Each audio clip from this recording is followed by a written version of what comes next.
नमस्कार दोस्तों, आज हम बात करेंगे उस मुद्दे की जो हर महीने, हर हफ्ते, कभी कभी तो हर रोज महाराष्ट्र की सड़कों पर हंगामा खड़ा कर देता है।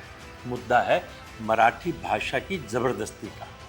क्या वाकई मराठी भाषा को बचाना जरूरी है या फिर इसे हथियार बनाकर आम लोगों पर डर थोपा जा रहा है?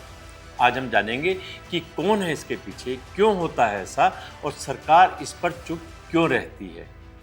महाराष्ट्र में भाषा की राजनीति कोई नई बात नहीं है। 1960 में जब महाराष्ट्र राज्य बना तो मराठी अस्मिता की बात शुरू हुई, लेकिन पिछले कुछ सालों में ये मुद्दा फिर गरमाया।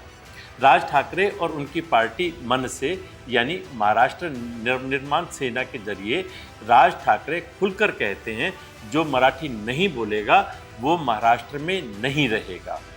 बहुत से लोग अपनी राजनीतिक रोटियां सेकने के लिए मराठी भाषा का मुद्दा उठा रहे हैं।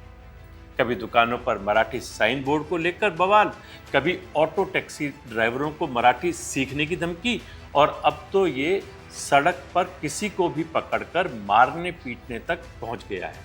और ये कई बार महिलाओं, बुजुर्गों या बाहर से आए मजदूरों को भी नहीं छोड़ते। बीते कुछ महीनों में कई घटनाएं सुर्खियों में रही। कभी पुणे में बिहार यूपी के मजदूरों से मारपीट, कभी मुंबई लोकल ट्रेन में नॉर्थ इंडियन यात्रियों से बदसलूकी।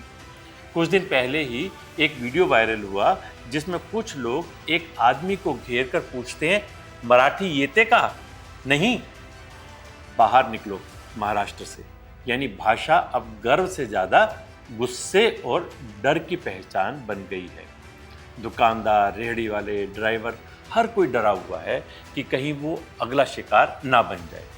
राज ठाकरे कहते हैं अगर तमिलनाडु में तमिल जरूरी है, अगर बंगाल में बंगाली जरूरी है तो महाराष्ट्र में मराठी क्यों नहीं। उनका कहना है कि बाहर से आने वाले लोग यहाँ पैसा कमाते हैं लेकिन भाषा और संस्कृति से जुड़ना नहीं चाहते, जो मराठी अस्मिता के लिए खतरा है।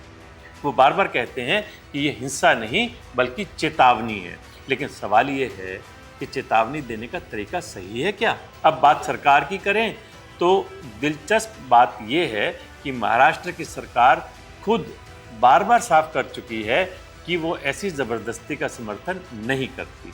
सीएम हो या डिप्टी सीएम, सब कहते हैं मराठी हमारी शान है लेकिन हिंसा कतई बर्दाश्त नहीं की जाएगी।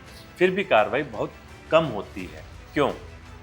क्योंकि भाषा की राजनीति के चलते कोई भी सरकार मराठियों को पूरी तरह से नाराज नहीं करना चाहती। राज ठाकरे को खुलकर ना रोकना और ना खुलकर साथ देना, यही सत्ता का खेल है। इसका असर सीधा उस आम आदमी पर पड़ता है जो बिहार, यूपी या दूसरे राज्यों से रोजी रोटी कमाने के लिए आते हैं। वो मजबूरी में चुप रहते हैं, कई बार डर के मारे गांव लौट जाते हैं या फिर मराठी बोलना सीखते हैं। डर से, दिल से नहीं। जो लोग बरसों से मुंबई या पुणे में हैं उनकी भी ज़िंदगी में असमंजस बनी रहती है, अनसर्टेनिटी रहती है कि कहीं दुकान पर तोड़फोड़ ना हो जाए, कहीं साइन बोर्ड बदलना ना पड़ जाए। तो सवाल वही है कि क्या कोई भाषा डर से सीखी जा सकती है? क्या मराठी अस्मिता को बचाना ज़रूरी है या इसे हथियार बना दिया गया है? समाधान क्या है? प्यार से सिखाना या डंडे से?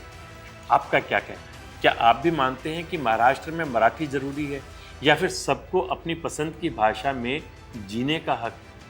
ऐसे में मंटो की कुछ लाइनें याद आती हैं, ज़बान बनाई नहीं जाती, खुद बनती है और ना इंसानी कोशिशें किसी ज़बान को फना कर सकती हैं। नमस्कार।